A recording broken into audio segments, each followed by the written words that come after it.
Hey, what's going on, Renaissance Lifers? Welcome back to Renaissance Life TV, a channel for how-to, personal growth and success, and a different perspective on navigating life and relationships. I'm your host Lee, and today we're talking about 5 tips on how to avoid social media fatigue.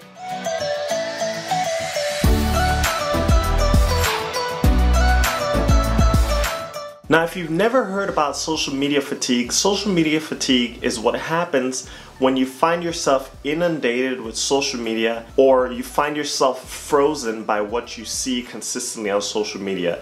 Maybe social media dictates your mood on a daily basis and you find that you can't kind of move forward with your day after you've seen or consumed social media content. So I'm going to give you 5 tips on how to avoid social media fatigue and avoid maybe having to do a social media detox. But if you still want to do a detox after watching this video, go right ahead. Okay, so let's jump right into it. The first tip on how to avoid social media fatigue is to not scroll through Facebook or your social media the first thing in the morning. Have a routine that you can use in the morning that will help clear your mind and get you started on your day. You don't want that the first thing that you do when you wake up out of bed is yawn, stretch, and then grab your phone and look to see what's on the newsfeed on Facebook or what's the latest post on Twitter. That's a surefire way to instantly start your day with potentially negative content or something that you may not want to see. So the first tip is just not to do it first thing in the day. Maybe you have notifications that pop up the first thing you wake up in the morning. As soon as you look at your phone to see the time, you'll see a notification from social media.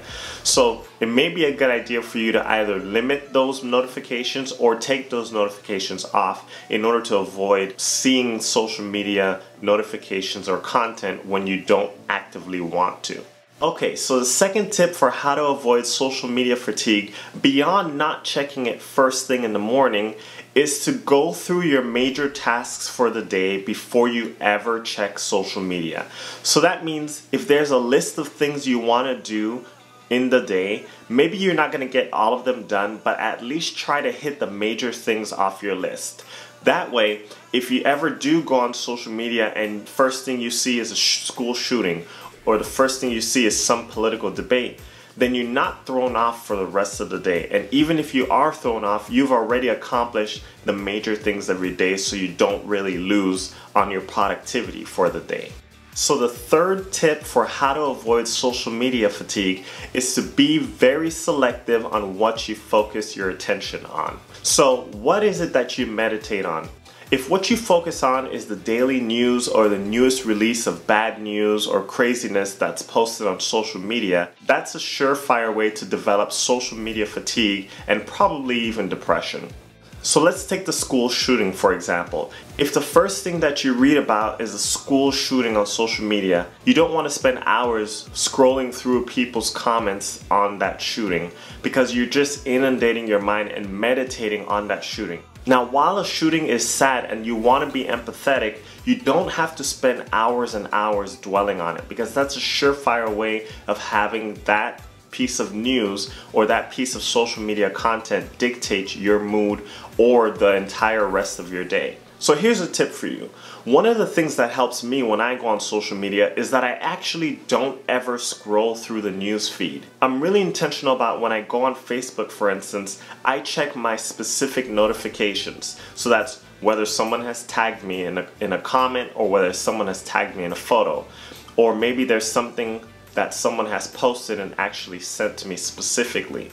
I'm really not that interested in scrolling through the news feed. And the reason for that is I can't control the news feed as much as I would want to. And I'm bound to see something, or maybe a friend saying something or another, or I'm just gonna be inundated by crazy news. And we already know we live in a crazy world, or that crazy things happen in our world. But you don't need to see every piece of craziness that happened in a particular day. So for instance, when you go through your news feed, you're probably going to see the school shooting. Then you're going to see riots and protests. Then you're going to see, someone did something to their child. Then you're going to see every piece of thing that could possibly be newsworthy for the day, or anything that's going to actually get viewership and ratings. The fourth tip on how to avoid social media fatigue is to tailor your newsfeed or your social media content and consumption to what feeds you. Now what this looks like, let's use Facebook for an example. On Facebook, you can snooze someone if maybe that person just posts negative content all the time. You don't have to subject yourself to always seeing that negative content on a daily basis as you scroll through your newsfeed.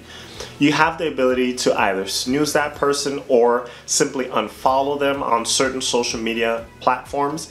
That means you can still connect with the person, contact and relate to the person if you need to specifically and intentionally, but you're not haphazardly just seeing everything that person posts on a daily basis. Now this falls short of actually unfriending a person. And the reason why I don't necessarily recommend unfriending a person is because I'm not super big on sort of the cancel culture and just getting rid of everyone that you don't agree with. Personally, that's just something that I haven't chosen to do, but I think that there are other ways that you can kind of limit your exposure to content from specific people or specific sources. Now think about it this way, in real life, if you know that there's a negative person in your life, you're not calling up that person intentionally or going out to the bar or spending time or calling that person up to hang out every couple hours or all day. And you have intentional interactions with that person. So the same thing applies to social media. Don't be someone who's going to be victimized by everything that's posted on social media, because that's a surefire way to develop social media fatigue. Alright, so the fifth tip on how to avoid social media fatigue is to focus on what you can actually do. Now what this means is a lot of times what you see on social media, like let's say you see that there's huge starvation in some part of the world. If all you do is focus and meditate on that all day, day in and day out, and everybody's posting about that thing, and you don't have the ability to make a difference or do anything about it, that will leave you feeling stuck and helpless. And that will lead you to feeling depressed, feeling despair, and that you just don't have anywhere to turn. So a real great tip for how to avoid that and avoid the feeling of being fatigued by things you just can't control and help is to focus on what you can actually do. So instead of just consuming that content or just sitting there stuck, find out what you can actually do. So in the example of seeing that there's crazy hunger or people who are dying of starvation in a particular part of the world, you'll want to actually focus on what you can do to make a difference. So maybe that means joining a local food pantry in your community and actually starting to help deal with the problem of hunger both here, and maybe you want to take that a step further and start working on how you can make even a small difference abroad on fighting world hunger. The point here is to find what you can actually do to make a difference. And the really big key there is that once you can do something that even makes a small difference, you go from being in the position of feeling that you're stuck and helpless to actually being proactive, to actually being able to have a positive impact, and then you can move on with your day because you're actually doing something about it. The other thing that I would say here is doing something about it, even if you feel like it doesn't make a huge difference, is sometimes better than just talking about it, right? We can talk about things for so long and just kind of post and feel like we're really making a difference because we're saying something, but that only goes so far. Anybody can say something or type something behind a computer screen, but it takes something much more to actually go out there and do something about it. So be a doer instead of a talker. Let your actions speak louder than your words.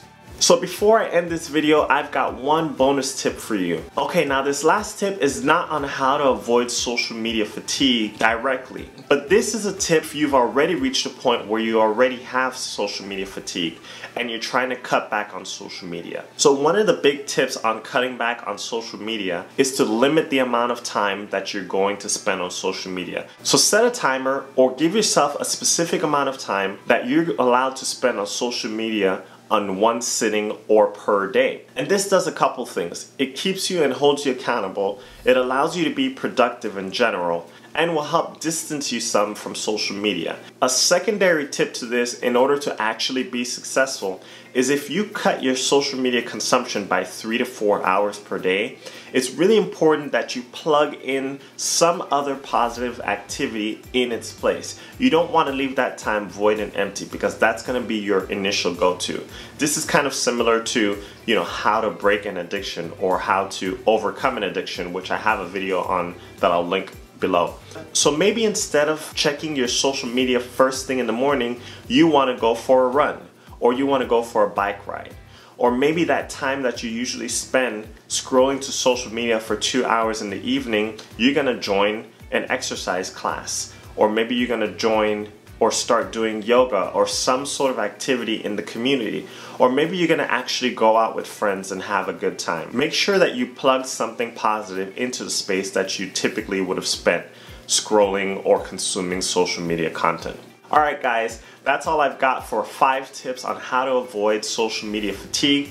I really hope that this video was helpful. If you haven't already done so, please subscribe to the channel, like this video, drop a comment in the link below if this video was helpful or informative, or if you have any tips for how to avoid social media fatigue, or if you've ever dealt with this and how you overcame social media fatigue. And I will see you guys next time on Renaissance Life TV. Cheers!